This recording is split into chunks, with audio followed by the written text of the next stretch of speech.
Good evening, Bermuda. Good evening, Bermuda. Good morning, good afternoon. However, um, at whatever time of day you witness this, tonight's going to be a special conversation. Welcome to Youth Vision Promotions, Saving Lives Live Conversation. Tonight, we are going to have a special guest who is an educator and the founder of the Polu Heritage Institute, which is an alternative education program, academic program. And we're going to speak about the importance of education when it comes to helping our young people develop the skills and the importance of the village. His name is Mr. Iman Gibbons. For those that are in the academic circle, he is no stranger.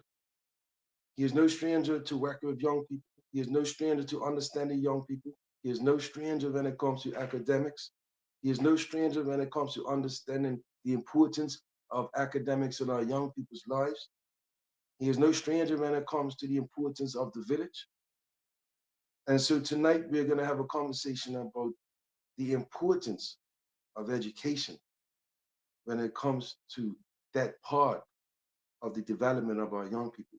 As we know, not everyone is going to be academically driven, textbook driven. Not everyone is built for that, but everyone is built for success in their own right. And so, what does success look like for individuals? My definition of success may not be the same as the next person's definition of success. And so, the skills that I have will not be the same skills as anyone else. So, comparing with one another shouldn't be an issue with us. Once we realize the skills that we have and the talents that God has given each and every one of us, is not to be compared with others, but how can we complement skills? How can we complement each other's talents?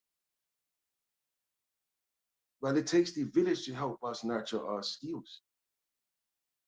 Everyone out there has a skill, and there's a young person out there that has a skill that's similar to yours, so you can help them. And academically, we have Iman Gibbons coming up this evening, who can attach to young people who have different skills, different skill levels, the different approaches that it takes for different young people.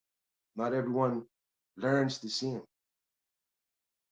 And so tonight's conversation is one that is going to lead us up to the Saving Lives Festival, March 28th at Francis Petton from 12 until 6 p.m. It's all about nurturing our young people's skills. It's all about relationship building and building those relationships with our young people so that way they can trust us. So when we help them with the skills, they know that we are genuine. So we're inviting everyone to come out on March 28th at Francis Petton from 12 to 6 p.m. Because you are part of the village that it helps our young people to develop their skills. Whether it be an artistic skill, whether it be an academic skill, whether it be a sports skill, recreational skill, financial skill, whatever it is, our young people have skills. We have skills. We cannot afford to let our skills go to waste. So I encourage everyone to be a part of this village experience because our slogan is that the village unites. The village unites to save our children. If their skills are not being developed, they will get lost. We all know the old saying that an idle man, an idle mind, is the devil's playground. So if a person is occupied, they have less chances of participating in negative behavior. They have a better chance of looking at themselves differently. So it's up to us to make our children feel worthy, our young people feel worthy. Some of us are not using our skills that we have. And therefore, our skills are getting wasted. So tonight, we're going to have a conversation.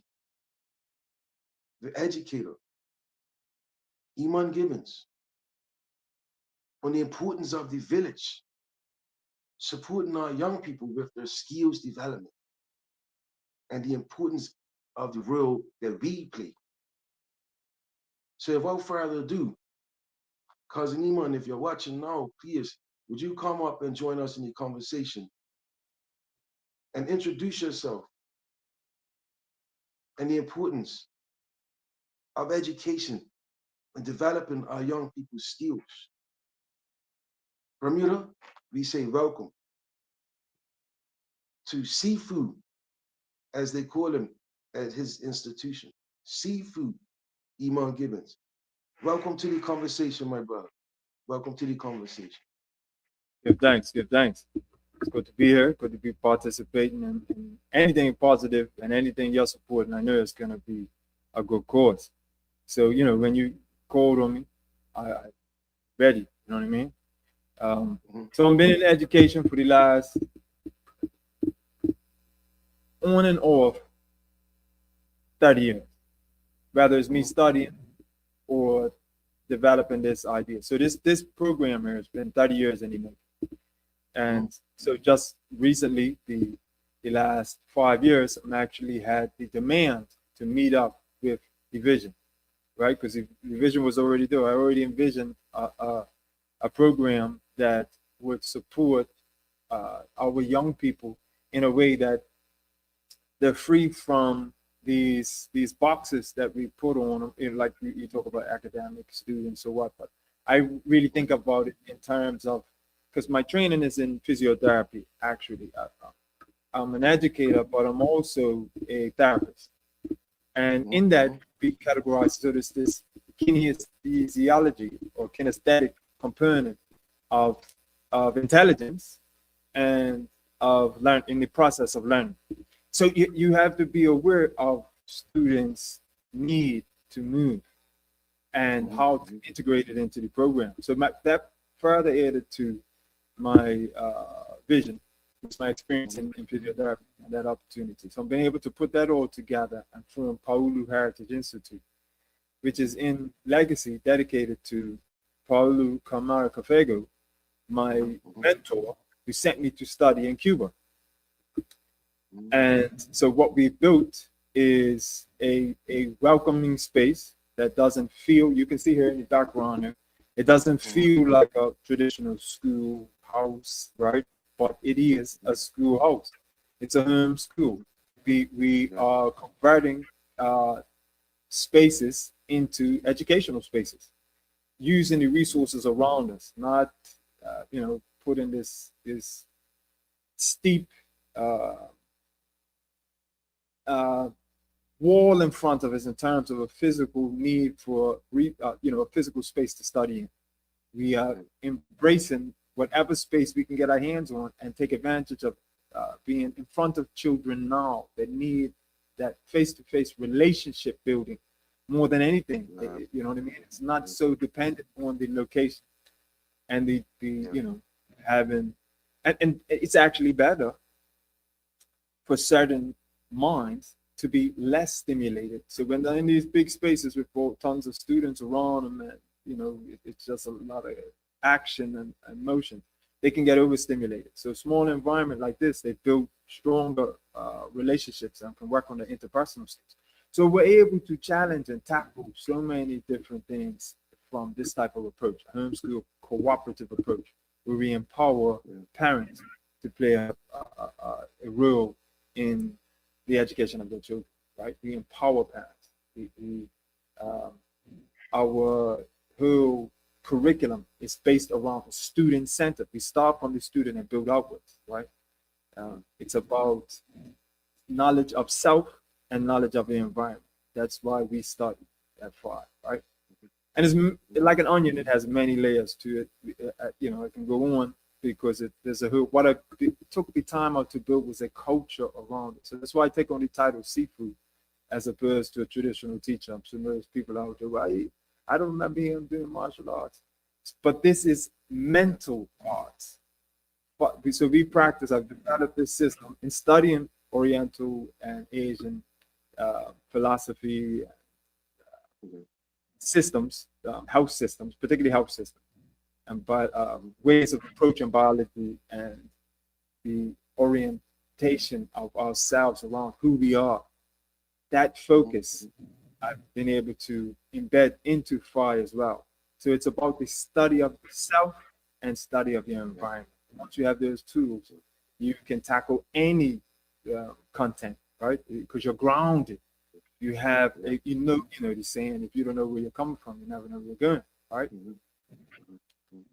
Where you came from, right? And So having that essence. Yeah. So, sorry, so so there's different young people. There will be different young people come from different backgrounds. They would have different experiences when they come into you, right? yeah, How do they receive that? Do you have some people that, some young people that are resistant to learning, or is it something that's easy for them? Because the objective is relationship building, and it might be difficult to build relationship with some young people. But being that there's an alternative style of learning, do you kind of adapt to the young person themselves, or is it completely. more of a structure and then they adapt to? How does that work when you have to deal with young people that come from different backgrounds? It's both. So right. So we have to have a foundation from which to Mm-hmm, then the student to welcome the student into. But in that foundation that mm-hmm, was established, this culture that was established there, it is the mm-hmm. actual curriculum in how we study and how we approach each student. The methodology we use is student centered. It's driven by their interests. It's driven by their passions. We try to observe and put them in challenging situations, give them tasks that stretch them, right, and find this region where they are. So you want to capture their imaginations. You want to capture their emotion, the feel good part of it, but you don't want to bend to every uh, instance of that. So you don't want to make the whole program around just you're trying to please the students. It's Yeah, a yeah. it's a fine balance between finding their passions and not just whatever you want to do anytime. So we have a Yeah, regimen.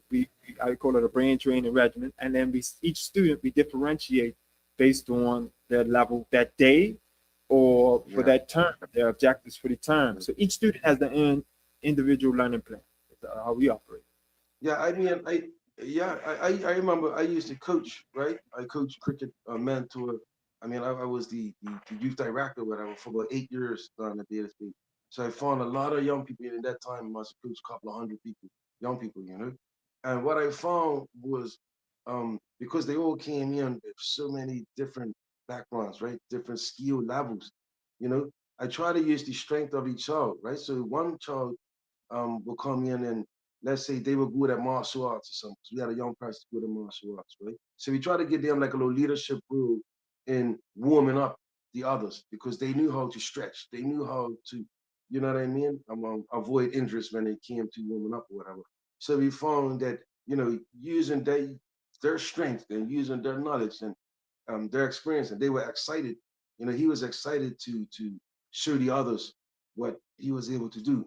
So that I found that using their strength to lead in certain areas. Do you find any similarities in that? That you find some that may come in with specific leadership skills and then allowing them to take leadership roles? Like, do you see that in any way that you know you can recognize a leader or those that are good in strengths and whatnot? Yes, leadership skills is a critical piece to develop. Can have equally, you need people to follow instructions. So you want to give these Hmm. students agency and allow them the opportunity to speak, to defend Yeah, their position, yeah. right, and be vocal, but at the same time guide them, right, and that there is Hmm. the responsibilities and things we have to produce. Now, in Hmm. terms of leadership, we rotate through different activities, but when we go out, so we have an outdoor program called the Eco Rangers, and Hmm. it's where they are training to be conservationists, right, and Hmm. taking account firsthand account of the endemic species in the island, particularly here at the ponds, caring Hmm. for the terrapins and Hmm. the native endemic to Bermuda. They are being their space is being encroached, their habitat is being encroached by these red sliders, which people are just throwing away. So our students are learning stewardship, community stewardship, and we have ranks within our eco rangers. We have an eco one, which is a title where the most experienced and the student that demonstrates the most leadership skills has say when they're out on the trails, right? Because it's a student-led training. They're learning to how to guide and take people on tours, ecological tours, and they're learning how to speak up for themselves because it's on golf courses. So we just had an interaction with mid-ocean representative, and the students were able to stand up and demonstrate. I was there fortunate as I guide them and intercede when necessary. But the students were able to represent themselves and state that that we are here practicing stewardship. We are taking care of these endangered species here, and we're counting their populations and tracking these diamondback terrapins on the point. So the access to these areas, right, is through they're now gaining access and demonstrating that they are qualified and certified through their indigenous heritage, right? That having that status, they're looking out for other endemic species, just as they are, right? And demonstrating their leadership. So it's a long way around to say that we're putting it in context, everything in context. It's not just these ideas and this philosophy, we're practicing it and giving them ways that they can put it into action. In this case, leadership and stewardship of their environment. Yeah. I mean, you use the word practical right there. I think there's a lot of that, excuse me, that may be needed, in especially for those that are move their hands. When we see Black people and how Black people was move our hands, we did a lot of practical work, and we excelled in practical work.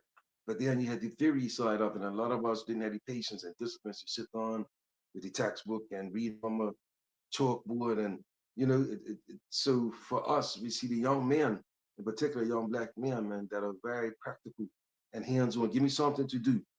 You know what I mean? Not just something to write. You know, and as time has changed, we've seen that there was almost a force from the powers that be, academic powers that be, to try to force us to be more academic than practical. Particularly when we talk about the technical institutes that we had back in the day and how practical they were, and produced a lot of practical leaders, practical entrepreneurs, practical independent people. And listening to you now talking about how you actually go out there on these site visits and you actually learn about, the ecosystem, and these guys are actually visiting these places consistently. It's not just a field trip once a year that you go on. This is a consistent engagement with nature that allows them to be practical and understanding of the surroundings and how it works. And so for that, I really commend you in that approach of being practical and being hands-on, the students being practical, because that allows them, again, to build certain skills that they would not be able to build just sitting there in the classroom. Um, just to shift it a little bit about the village, parental involvement. I visited your school once or twice, right? I'm not more than once or twice, and I physically have seen parents in the school, like you know what I mean, in there interacting, and I believe one parent was actually a teacher or something. I think Keish was there, and she was a part of the brainstorming. So how do you find parental involvement, and then how important do you find that, and then the responses of the children and whatnot, right? Just that parental involvement piece of um, supporting a young person's academics. How do you find it? Do you find more involvement? Because having visited other schools and PTA meetings and whatnot, the numbers are very weak. You know, it could be the time of the day. People are tired. People work all day. It could be the time of the day. But what I've seen, it could be any time of day I've come to visit you, and I've seen a parent there. It could be 3 o'clock in the afternoon, 4 o'clock in the afternoon, 12 o'clock in the afternoon. We see parent involvement, parental involvement. So how do you find that with you, man? Does that encourage students? Does it feel discouraging to young people? Do they feel embarrassed and whatnot? But that involvement of parents, parental involvement, how important is that? Critical, critical. You gotta surround these students from all sides, and that's where the whole idea of the village comes in, right? That we each take responsibility in guiding our young people. particularly parents. So it's actually in these developmental stages, they spend more time with educators and instructors than they do at Yeah. home. But at home is also an angle, a component of a major component of support for developing, demonstrating what behavior is appropriate, Mm, how to make that eye contact. These are mm, skills that they pick up at home, and then to having a healthy attitude towards studying, towards mm, learning. mm, So if they're getting that support from home, if the family is providing that type of you know nourishment because mm, they provide that background for the child, then the child's gonna succeed more cases than not. When they don't have those inputs, right? Those positive inputs. yeah, The parents yeah, yeah, not making eye contact with them. They're distracted by these devices. I'm principally talking about these devices, yeah, so yeah, that you're not stopping. Your child's talking to you, and you're not even stopping, taking the time to because yeah, we're called. And the split. Myself. I'm not impervious to this. It is an issue in our current society making eye contact with our children. Let's just put it that way. yeah, And being a part of their life, asking them each evening, how was your day? How yeah, was your, yeah, stuff? What did you study? And what was your interaction with it? Did you enjoy it? mm, Did you, what do you have any further questions? That type of stimulation from them, you could tell the difference between mhm, families that are doing mhm, it. mhm, mhm, And so we encourage and we try to support them. So what we're also building out is a support system for parents mhm, with instructions on how to set up limits for screen time, limits for what they can access, limits, just yeah, supporting families so that they can then be that other pillar in the lives of the children and provide that all round coverage, right? That they don't have any weaknesses in the yeah, support system around each of us playing our role, right? And equally the community. We can't out there be doing nonsense and then holding the children up for, yeah, a standard above it. Do as I say, not yeah, as I do. You know what I yeah, mean? Don't look, don't watch me. Just listen to what I'm saying. No, be out here in the community. Have to be representing what our words, stand behind our words, and be mhm, as representative of the what the image we're putting out there, we think we're putting out yeah, there, may be different from the words we're putting out there, right? yeah, we are the Having first that example. integrity makes a big piece. So this village is critical, and the children, they sniff out and sense when there's Mhm, any when there's a lack of integrity, when you're just doing this for it's a job, or you're just yeah, your interest is spread somewhere else and you're not focused on their interest. They know from jump and they block you out. So to make that relationship, to make that connection, you got to demonstrate that you're there for them, right? And then the yeah, family has to yeah, have the support in place, yeah, the resources in place so that they can play that role, right? It just yeah, doesn't happen automatically and organically in this society. But you just become yeah, a good parent. It's not. It's unfortunately it's not. Um, I haven't seen it the case. It takes effort. You got to yeah, go out of your way to be a good parent, and yeah. Parents, this is for us. your child. Parents, this is for you. Coming from the teacher, um, engagement with your children is important. Eye contact is important, because it makes them feel like you are engaged in what they're saying and what they're doing, and not just, okay, I heard you, but mama and dad has got things to do, and mama and dad is working with this. But it's important that we sit down, we allocate time, we allocate that space for them to come to us with anything that they need to come to us with. It's important that we put in time with our children's schoolwork, the homework, and whatnot, because it shows that we're interested in their development. It shows the teacher, the educator, the ones that are actually putting in all this time. Because imagine being a teacher, even in the public school system, there are 20 young people that you have to educate. You got to lead, you got to teach. Even in the South, just imagine having 4 or 5 young people that you have to educate every day. You got to lead them every day. You got to guide them every day. You know, um, you got to be a parent to these teachers, to these children in a lot of ways. You are responsible for these children when they come into your presence. and when they are underneath your guidance. So Iman is a parent of these children. So what he's saying works when it comes to the eye contact every day. I've watched Iman have about four of them, five of them, and they literally had to just stand still. Remember the other day when you had these guys just stand still? You Tai know, Chi. nobody Tai Chi. moves. Tai, what is it? Tai Chi? We call it Phi Chi. Call it Phi Chi. Based on Tai Phi Chi, but Chi. Phi Chi. Yeah. Yeah, based on Tai Chi movement. So they were actually doing and then when there's Tai Chi is about breathing and it's about, awareness, about stillness, it's about, release, it's about groundness, you know what I mean? And where you get your energy from, you get your energy from your ground, and so therefore ground yourself, whatnot. So these young men and a young lady, they were actually learning about how to ground themselves at a young age. So when we used to be told, go stand in the corner, it was no purpose, it was no understanding of why you're standing in the corner. But at 5, they're told to just stand still where you are. Ground yourself where you are. Think about self-reflection where you are. So it doesn't look like a form of punishment. It doesn't look like a form of isolation where you're, this bad child or something. It looks like it's a form of self-reflection in anywhere, in any situation. So you could be him. You could be at a football game. There's time to take to breathe, reflect, calmness, stillness. These young people are learning this.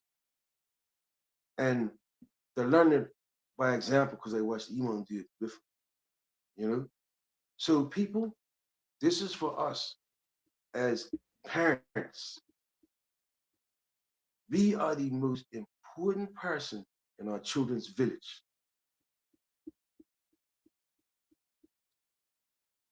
We are their first heroes. We're the first ones they look up to. It's our responsibility. It's our responsibility, first and foremost, to ensure that our children feel like someone cares about it. We have to be the first one to feel like my mama and daddy care about first, because they watch us. Iman just said it. They watch us. They listen to us. Every time we get mad and we say something, it happens with people our age. It happens in, with adults. Our words, they stick with people. So imagine children. Imagine children. And as adults, we learn to let things slide over our backs and it is what it is. But imagine children, everything we say to these children, they actually take in. So when the community are calling them thugs, subconsciously they take it on. When we call them gangsters, subconsciously they take it on. Because nobody's can call a child a gangster.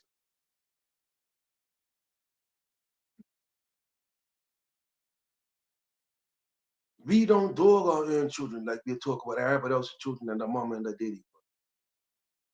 We talk about our own children with pride. When it comes to the child across the street, we're ready to dog the child down. We are the village. We are the ones that have to speak life. We are the ones that have to make them feel good and worthy and encourage them and make them feel like they're champions.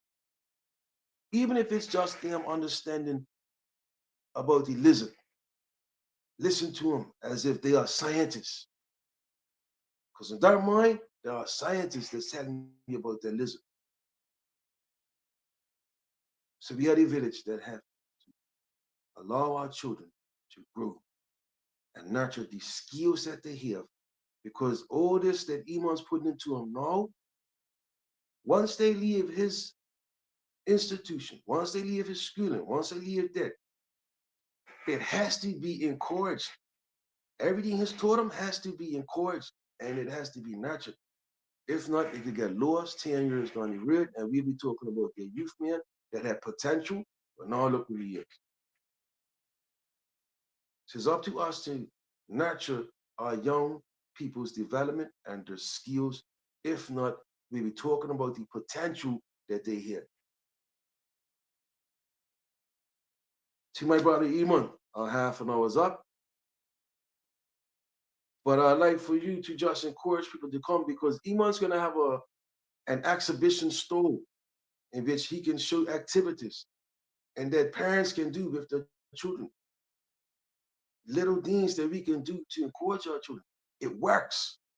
We need you to come out so that way, Iman, you can have a conversation with Iman. Listen, I just want to do some activities with my children, some icebreakers. Even if you're one that gets along with your child, how can I just do a little something different? You know, I want to be a little creative. I want to do something. My child's got this talent, Iman. How can I nurture it? If you're having trouble with your child, Iman, listen, man, just some icebreakers, you know, some things that I'm having trouble with. We have people out there that's going to help, but we need you because you can help another parent. You might have some resources in your closet that you want to throw away, and you got a parent that needs something, they need something. They would, one man's trash is another man's trash. You might want to donate to Iman's school. It could be books, knowledge, Your time. but we need this relationship, bro. Sorry, brother. Your time. Donate your time. Come to your expertise. You know what I mean? It could be your time, your knowledge, your skill, you know, your talent, the opportunity for him to come visit your house. You might have a pool in the back of your house that your children could come. You might have a garden in your house that your children could come and have time. Anything that is an opportunity for relationship building and skills building is what we need to encourage. Because that same young man can now be a landscaper once he finishes because he understands not just your yard, you know, but he understands fertilizing your soil so that way you've got a rich garden. He not just can cut grass. He can tell you all about the limestone in your house and all. You'd be so mesmerized as to these young persons now. It's up to us to help to nurture and develop our young people's skills. We have to build relationships with them. We've got to be willing to talk to other adults. We've got to be willing to relate with other adults. We've got to stop this pride thing in Bermuda where I'm better than somebody. If somebody's got more attention than I am, then I'm going to try to pull them down because we need to stop that because our children are suffering. Adults act like children. Set new type of Trying to example. pull each other down. What type? We are showing them the example. That's exactly what the youth are doing. Because every time I gossip about somebody in my household and my child's listening, they learn to put some hatred in their heart for somebody.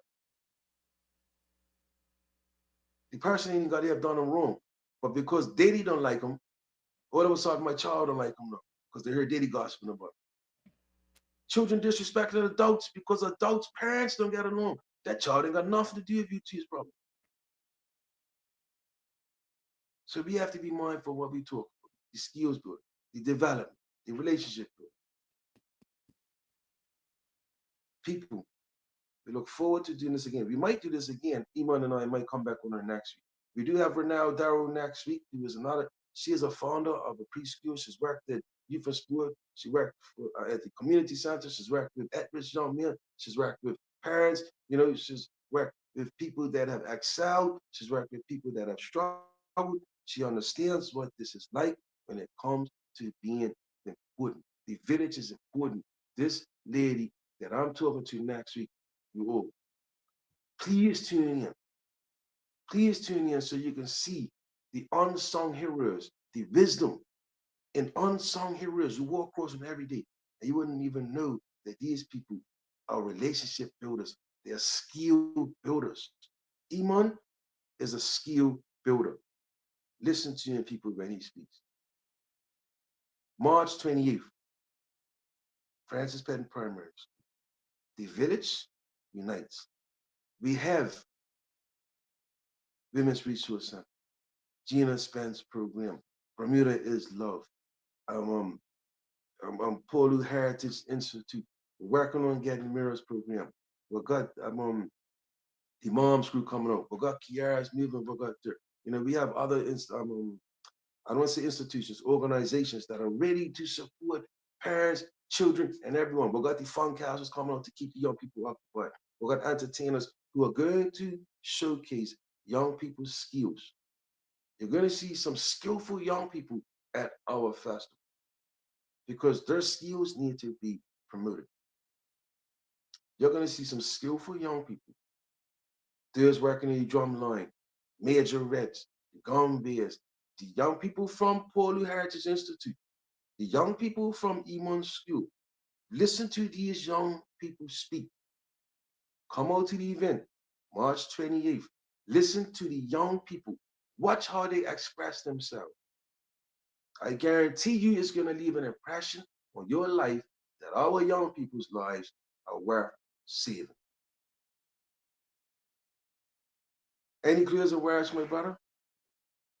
Oh yeah, I mean you touched it right there. It's all about the young people and having them have an audience, right, and be taken seriously because if they don't see the future, and because it's gonna take generations, several generations to turn this around, and we need everybody on board. Yeah. We need to save their lives and have them hopefully continue this movement going forward and redirect our community to face back towards our strengths, towards what makes us known as island people. We stop and taking the time out to care, to really say how you're doing, and wait for a response. Make that eye contact, check in on people, That's it. get back to our basics. You know what I'm saying?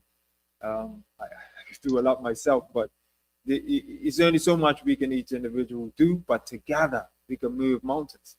We can. This is Yes. the difficulties we're facing are mere, what I mean, matter of time before we sort it out when we're working together. But that hill gets higher and higher when we're all separated, we're all in our own silos, and Yeah. thinking that I'm just gonna wish it away. This is gonna take action. So come on, attend Mhm. the Saving Lives Festival 2026 at Francis Patton. Be a part, continue, support us, tune into these conversations, send, interact, send comments, and we'll be looking into the on both. This is posted on Facebook and YouTube, and we will be interacting with you going forward. So Phi is coming on board to 100% behind you visions and Desmond's movement, and we will be continuing on. Another thing we want to promote, we'll be having a poetry contest in this event, looking for the submissions for our young people to really express themselves and talk about what this means, what the village means, and what a life means to them. Right? Do they feel at risk? Do they feel safe? And what it would take to get them there? Right? So we can hear them. Given the opportunity, our young people have tremendous voices, tremendous strength, tremendous intelligence, and we just got to give them the opportunity and the support. Right? So that's what FAR is about. I know that's what Youth Vision is about. We're coming together and continue to support it, tune in, and participate in the conversation and in the action. Yes. And That's I it. want to personally thank Phi for this platform, everyone. As you can see, we do have a new platform. Um, and I want to thank Iman and his students, because they are part of this whole conversation. They are a huge part of this conversation. And I want to thank Iman because he just said something. We look forward to hearing the voice of the young people, not our voices. People get tired of hearing Desmond's voice, but the voice of the youth, the voice of the youth. March 28th, Francis Patton Primary, from 12 to 6 p.m. The voice of the youth. We see you there. My brother, can you take us on out of here? So appreciate you. Talk to you Thank you. soon, bro. Good night, my brother. Appreciate every one of you.